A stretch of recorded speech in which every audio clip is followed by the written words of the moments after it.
आज के इस वीडियो में हम चर्चा करेंगे प्रेम विवाह में यदि एक की राशि वृषभ राशि होगी और दूसरे की यदि सिंह राशि है तो उनका जो प्रेम विवाह होगा, उनका जो सहजीवन होगा वो किस प्रकार का होगा। ऐसी कौन सी बातें हैं जो कि ध्यान में लेनी बहुत ज़्यादा आवश्यक है, ऐसी कौन सी बातें हैं जो कि प्रत्यक्ष रूप में लानी ज़्यादा आवश्यक है, सभी के बारे में डिटेल में चर्चा इस वीडियो में हम करने वाले हैं। इसलिए हमें इन राशियों के जो मूल स्वभाव है, जीवन के प्रति उनकी दृष्टि है, वो जाननी ज़्यादा आवश्यक होगी। तो सबसे पहले हम चर्चा करेंगे वृषभ राशि के बारे में। तो वृषभ राशि के बारे में अगर देखा जाए तो काल पुरुष की कुंडली में द्वितीय स्थान में आने वाली यह राशि, यह जो राशि है पुरुष राशि, इस राशि का जो स्वामी है वह शुक्र है। स्थिर स्वरूप यह राशि है, इस राशि का जो तत्व है वह पृथ्वी तत्व है। तो मोटे तौर पर अगर देखा जाए सबसे पहली बात जो कि वृषभ राशि की आपको समझ में आ जाएगी वो है उनका व्यक्तित्व। बहुत ही क्लीन नीट और ये रहने वाले ये व्यक्ति होते हैं और इनकी जो फैशन होती है वो भी काफ़ी सोबर होती है, मतलब बहुत ज़्यादा भड़कीली इनकी फैशन देखी नहीं जाती। इसी वजह से इनका जो व्यक्तित्व है वो थोड़ा सा अलग ही प्रकार का होता है। दूसरी सबसे महत्वपूर्ण बात जो कि है इनकी वाणी, इनका बोलना काफ़ी अच्छा होता है, इनकी वाणी काफ़ी अच्छी होती है, शब्दों पर इनकी जो पकड़ होती है वो भी काफ़ी अच्छी होती है। बहुत ही शांत स्वरूप ये जो है वो कम्युनिकेट करते हैं, सामने वाले व्यक्ति को पूरी आज़ादी देती है, पूरी फ्रीडम देती है अपने बात रखने के लिए और अपनी जो डिसीजन है, अपनी जो बात है वो भी काफ़ी अच्छे तरीके से सामने रखते हैं। देखिए ये जो वृषभ राशि के व्यक्ति हैं, कितनी भी कॉम्प्लिकेटेड बात, कितनी भी सीरियस बात बहुत ही अच्छी तरीके से आपके सामने रख सकते हैं। इनकी जो डिप्लोमेटिक जो बातें होती है वो बहुत अच्छी होती है। इस वजह से होता है क्या कि अगर किसी व्यक्ति का अगर व्यक्तित्व अच्छा हो, उनकी अगर वाणी या फिर इनके जो बोल है, शब्द है वो काफ़ी अच्छा होंगे तो इनका जो पूरा जो व्यक्तित्व है वो थोड़ा सा मैग्नेटिक हो जाता है। लोग इनके साथ ज़्यादा जुड़ जाते हैं। इसकी वजह से इनकी जो इमेज होती है समाज में वो काफ़ी अच्छी देखी जा सकती है। उसी प्रकार यह जो व्यक्ति है वो हमेशा सामने वाले व्यक्ति को पूरा समय देते हैं बोलने के लिए, अपनी बात रखने के लिए और उसकी पूरी बात सुनने के बाद ये बोलते हैं और बहुत ज़्यादा नहीं बोलते, मतलब जितनी बात रिक्वायर्ड है उतनी ही बोलते हैं। दूसरी एक जो महत्वपूर्ण बात है वो है इनका प्रैक्टिकल नेचर। ये जो व्यक्ति होते हैं प्रैक्टिकल होते हैं, मतलब पैसे कहाँ पर खर्च करने हैं, कैसे खर्च करने हैं, कितने खर्च करने हैं, किस तरह से अर्न करने हैं या फिर किस तरह से इन्वेस्टमेंट करनी है, इसके बारे में इनकी जो मालूमात होती है वो काफ़ी अच्छी देखी जाती है। इसके बारे में इनका जो गणित होता है वो भी काफ़ी अच्छा देखा जा सकता है। खान पान के मामले में भी अगर देखा जाए तो वृषभ राशि के जो व्यक्ति है थोड़ा सा सिलेक्टिव होते हैं या फिर इनको चटपटा खाना काफ़ी ज़्यादा पसंद आता है। घर से ज़्यादा घर के बाहर का जो खाना होता है वो काफ़ी ज़्यादा पसंद आता है। अब यहाँ पर 2-3 बातें वो ध्यान में रखना।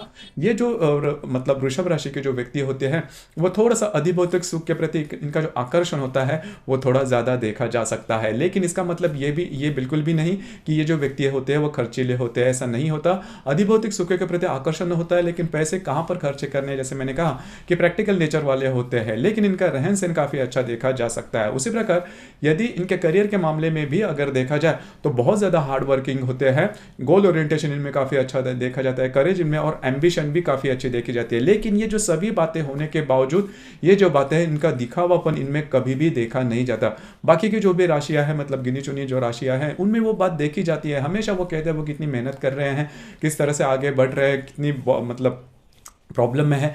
ये जो बातें हैं वो जो वृषभ राशि के व्यक्ति है कभी नहीं कहते, मतलब अपना वो दुखड़ा कभी रोते नहीं। इस वजह से होता क्या है, हमेशा दूसरों के लिए मॉरल सपोर्ट देते हैं, हमेशा दूसरे के बारे में सोचते हैं, हालांकि वो खुद के बारे में भी सोचते हैं लेकिन दुखड़ा कभी नहीं रोते। इस वजह से इनका जीवन के प्रति जो एटीट्यूड होता है वो काफ़ी ज़्यादा सकारात्मक होता है, पॉजिटिव होता है और इसी वजह से ये जो व्यक्ति है करियर में भी काफ़ी आगे बढ़ते हैं और फाइनेंशियल कंडीशन भी इनकी नॉर्मली अच्छी देखी जाती है। अब यह सभी जो बातें हैं वृषभ राशि के बारे में काफ़ी अच्छी देखी जा सकती है। अब यहाँ पर एक बात मैं कहना चाहूँगा कि ये जो सभी अच्छी बातें हैं, मतलब रिलेशनशिप मेंटेन करने के लिए जो भी महत्वपूर्ण बात है, ये जो भी महत्वपूर्ण कैरेक्टरिस्टिक या फिर गुण है वो वृषभ राशि में देखी जाती है। लेकिन सभी जो बातें हैं वो किसी भी राशि में अच्छी नहीं होती। कहा मतलब 2-3 बातें हैं वो थोड़ी सी अलग से भी देखी जाती है और एक इनमें बात बहुत अच्छी देखी जाती है, इन्हें नृत्य नाट्य कला चित्रपट और संगीत, मतलब मूवीज़ और जो म्यूजिक होता है,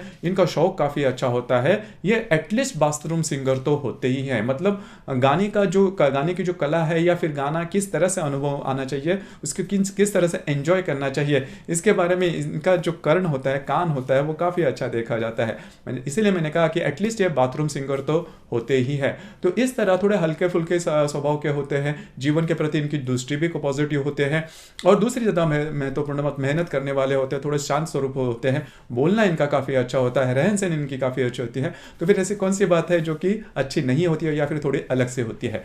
देखिए, ये जो मैं बात कहने जा रहा हूँ, अब ये जो बात है आपको सीधे सीधे अनुभव में नहीं आएगी। आप इनके साथ कई दिनों या फिर महीनों के आप इंटरेक्ट करने के बाद ही इनके बारे में ये बात आपको समझ में आ सकती है। देखिए, इनमें बहुत ही सटल रूप में, बहुत ही सूक्ष्म रूप में अहंकार होता है। अब ये जो अहंकार होता है वो आपको जल्दी जल्दी से भी दिखाई नहीं देगा, और ये जो अहंकार होता है कई दफ़ा आप देख पाओगे कि ये जो अहंकार होता है कभी कभी बहुत ही छोटी छोटी बातों पर होता है, मतलब जिसका कोई मतलब नहीं होता, या फिर जिससे कुछ ज़्यादा फर्क नहीं पड़ने वाला, लेकिन फिर भी नेचर है, स्वभाव है, तो आदमी इस प्रकार की बातें करता है। तो थोड़ा सा अहंकार इनमें छोटी छोटी बातों को लेकर देखा जा सकता है, छोटी छोटी बातों पर रूठना या फिर उसी बातों पर अड़े रहना, ये जो बातें हैं उनमें देखी जाती है। लेकिन और एक जो बात इनमें काफ़ी अच्छी होती है वो है एडजस्ट करना। तो एडजस्टिव नेचर इनमें काफ़ी अच्छा देखा जाता है। चुटकुले सुनना, चुटकुले सुनाना, जो वातावरण है वो काफ़ी हल्का फुल्का रखना, इस प्रकार की जो बातें हैं वो इस राशि में काफ़ी अच्छी देखी जाती है। और ऐसा अगर स्वभाव हो, मतलब आपका व्यक्तित्व ठीक है, आपका बोलना अगर काफ़ी अच्छा है, उसी प्रकार अगर आप एडजस्ट करते हो, तो फिर किसी भी रिलेशनशिप में यह जो व्यक्ति है, मतलब वृषभ राशि के जो व्यक्ति है, उन्हें प्रॉब्लम आने की संभावना थोड़ी कम होती है। अब हम चर्चा करेंगे सिंह राशि के बारे में।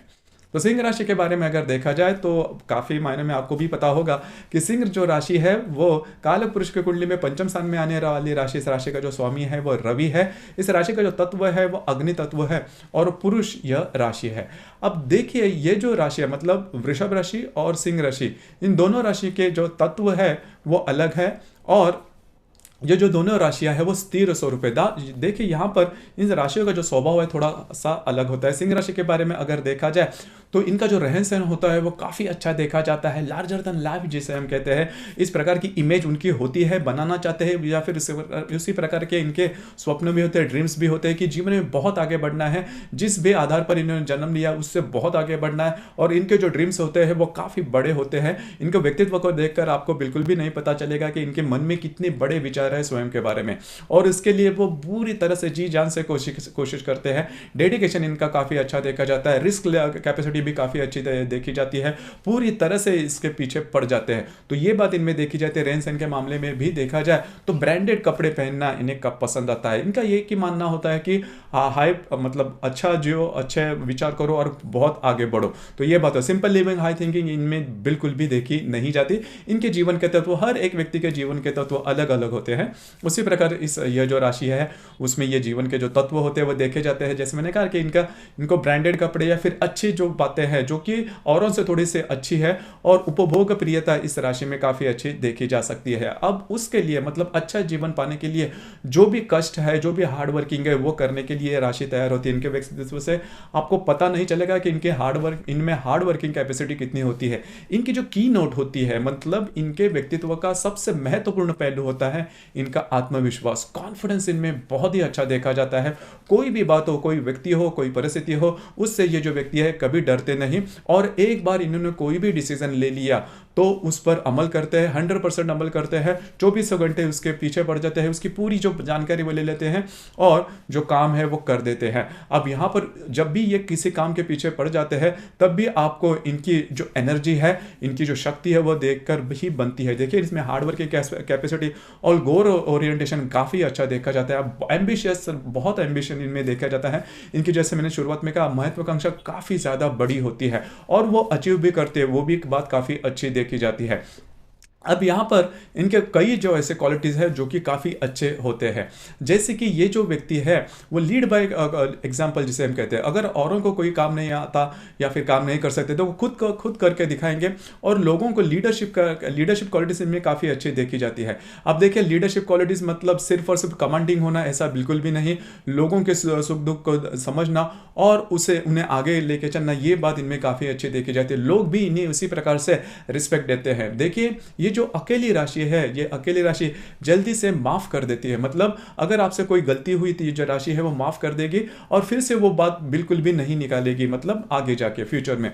तो ये बात लीडर के लिए बहुत इंपॉर्टेंट होती है। दूसरी ज़्यादा महत्वपूर्ण बात, रिस्पॉन्सिबिलिटी लेती है। मतलब अगर कोई भी काम ये राशि करती है तो उसकी पूरी रिस्पॉन्सिबिलिटी लेती है। मतलब ऐसा नहीं है कि अगर कोई काम फंस गया, गलत हो गया, तो वो किसी और से अगर उसमें कुछ फायदा हो गया या फिर सक्सेस मिल गया तो सिर्फ मेरे वजह से, ऐसी बात इस राशि में बिल्कुल भी नहीं देखी जाती। सेल्फिशनेस इनमें देखा नहीं जाता, जो कि काफ़ी अच्छी बात होती है। और संपूर्ण पुरुष जिसे हम कहते हैं, इस प्रकार की यह राशि देखी जाती है। हार्डवर्किंग कैपेसिटी, मैंने जैसे कहा कि ये जो राशि है करियर में भी काफ़ी अच्छी आगे बढ़ सकती है। अब यहाँ पर देखिए, ये जो राशि है वो काफ़ी सीधी सीधी है। जैसे मैंने मेष राशि के बारे में भी कहा कि जो बात दिल में है वही जुबान पर होती है। इस वजह से कभी कभी क्या होता है, इनकी जो वाणी होती है वो थोड़ी हार्श हो सकती है और इनके जो बोलने का तरीका है, इस वजह से थोड़ा सा रिलेशनशिप में प्रॉब्लम, कॉम्प्लिकेशंस आ सकते हैं। लेकिन इससे ज़्यादा कोई फर्क नहीं पड़ता, क्योंकि ये जो व्यक्ति जैसे है उसी प्रकार से होते हैं और काफ़ी ज़्यादा ट्रस्टवर्दी होते हैं। सामने वाले व्यक्ति पर जल्दी से विश्वास करते हैं, जिस वजह से कभी कभी इनको खामियाजा भी भुगतना पड़ सकता है। लेकिन मोटे तौर पर अगर देखा जाए तो खुद के बलबूते पर आगे बढ़ने वाली राशि है। किसी भी व्यक्ति से ये मतलब मदद लेना पसंद नहीं करते और ऐसी भी बात पसंद नहीं करते कि जिस किसी व्यक्ति के कारण ये आगे बढ़े हैं। तो ये बात इनमें सेल्फ मेड जिसे हम कहते हैं, इस प्रकार की यह व्यक्ति देखी जाती है। इनका जो संपूर्ण व्यक्तित्व है, इनका रहना, खाना पीना या फिर इनके जो विचार होते हैं, इसमें एक रॉयलनेस होता है, वो जो बात होती है। इसीलिए ये जो राशि है वो सिंह राशि है और इसकी थोड़ी जो बातें हैं वो औरों से काफ़ी अलग देखी जा सकती है। अब यहाँ पर जैसे हम चर्चा कर रहे हैं कि अगर वृषभ राशि और जो सिंह राशि, ये जो दोनों राशियां यदि प्रेम विवाह में होगी तो देखिए यहाँ पर दो तीन बातें हैं वो दोनों में खास देखी जाएगी। जैसे कि इनका जो रहन सहन है, दोनों का रहन सहन काफ़ी अच्छा देखा जाता है। हालांकि जो सिंह राशि है उनका रहन सहन काफ़ी अच्छा देखा जाता है, वृषभ राशि का भी काफ़ी अच्छा देखा जाता है। और जीवन का जो आनंद है, उपभोग प्रियता है, वो दोनों राशि में भी काफ़ी अच्छी देखी जा सकती है। अब यहाँ पर दोनों भी राशियाँ हैं वो अपने मुद्दे पर अड़े रह सकते हैं, इसी के ऊपर थोड़ी प्रॉब्लम आ सकती है। जैसे मैंने कहा कि वृषभ राशि में जो थोड़ा सा अहमन्यता है वो थोड़ी सी ज्यादा देखी जाती है। अहंकार जैसे मैंने कहा सटल रूप में देखे जाते हैं, सूक्ष्म, लेकिन होता जरूर है। और सिंह राशि में तो वो काफी होता है। तो यहां पर अगर किसी बात को लेकर दोनों में अगर कोई प्रॉब्लम आए तो बैकफुट पर कौन जाए या फिर एडजस्ट कौन करे, तो यहां पर थोड़ी सी प्रॉब्लम, कॉम्प्लिकेशन हो सकती है। बाकी पैसों की अर्निंग करना, पैसे खर्च करना, जीवन के जो आनंद है वो लेना, इसमें कोई प्रॉब्लम, कॉम्प्लिकेशन बिल्कुल भी नहीं आते। और रिस्पेक्ट, दोनों भी जो राशियां है वो म्यूचुअल रिस्पेक्ट में चलने वाली राशि। सिर्फ एक जो मैंने अभी बात कही कि अगर किसी मुद्दे को लेकर दोनों में डिफरेंस ऑफ ओपिनियन हो गए, मतभेद हो गए, तो वहां पर मतलब दोनों राशियों ने म्यूचुअल रिस्पेक्ट से वो जो बातें हैं वो अगर सॉल्व कर दे तो ये दोनों राशियां है वो काफी आगे बढ़ सकती है। इनकी जो लाइफस्टाइल है वो देखकर ही बन सकती है। यह जो जोड़ा है, मतलब ये जो कपल रहेंगे वो काफी आदर्श कपल भी कह सकते हैं। बस वही जो बात है उसी के ऊपर अमल करना आवश्यक होगा। अब हम चर्चा करेंगे इनका मतलब विवाह के संदर्भ में जो सबसे महत्वपूर्ण बात होती है वो होती है लैंगिक सुख। तो लैंगिक सुख के बारे में भी अगर देखा जाए तो दोनों जो राशियां हैं वो काफ़ी ज़्यादा कंपैटिबल होती है। मतलब ऐसा नहीं है कि एक राशि कम है, दूसरी राशि बहुत ज़्यादा इंटरेस्टेड है, ऐसा बिल्कुल भी नहीं। दोनों जो राशियां है वो थोड़ा सा मितभाषी है, मतलब ज़्यादा नहीं बोलेंगे इस विषय पर, किसी भी विषय पर। नॉर्मली अगर सिंह राशि और वृषभ राशि के बारे में देखा जाए तो जो दोनों राशियां वो ज़्यादा नहीं बोलेगी, अपनी जो बातें हैं वो अपनी ही बातों पर मतलब ज़्यादा कन्विंसिंग वगैरह नहीं करेंगे। लेकिन अगर देखा जाए तो ये दोनों राशि के मामले में, मतलब जो हम लैंगिक सुख के बारे में कह रहे हैं कि दोनों राशि की जो कैपेसिटी है, जो एनर्जी लेवल है वो काफ़ी अच्छे देखे जाते हैं। तो सेटिस्फैक्शन लेवल भी इस क्षेत्र में काफ़ी अच्छी देखी जाती है। इस वजह से ये जो दोनों राशियां हैं लैंगिक सुख के बारे में किसी भी प्रकार के प्रॉब्लम, कॉम्प्लिकेशन इनमें देखे नहीं जाते, जो कि काफ़ी अच्छी बात होती है। अब यहाँ पर जो मैंने एक बात कही उसी के ऊपर आपको थोड़ा ध्यान देना होगा। इसके बावजूद अगर कोई प्रॉब्लम, कॉम्प्लिकेशन आते हैं तो आपकी जो कुंडली है वो देखनी ज़्यादा आवश्यक होती है, क्योंकि जो राशि है सिर्फ और सिर्फ चंद्रमा के ऊपर आधारित होती है। हर एक कुंडली में चंद्रमा के अतिरिक्त बाकी 11 ग्रह भी होते हैं और वह अपने अपने तरीके से कुंडली पर असर देते ही हैं। वो किस प्रकार के हैं वो आपकी जो कुंडली है वो देखने के बाद इसके बारे में पता लग सकता है। तो दोस्तों ये था प्रेम में अगर वृषभ और सिंह राशि होगी तो उनका जो वैवाहिक सहजीवन होगा वह किस प्रकार का होगा, इस संदर्भ में चर्चा। आपको ये वीडियो कैसे लगा, आपने किस प्रकार से अनुभव किया, नीचे कमेंट बॉक्स में जरूर कमेंट करें।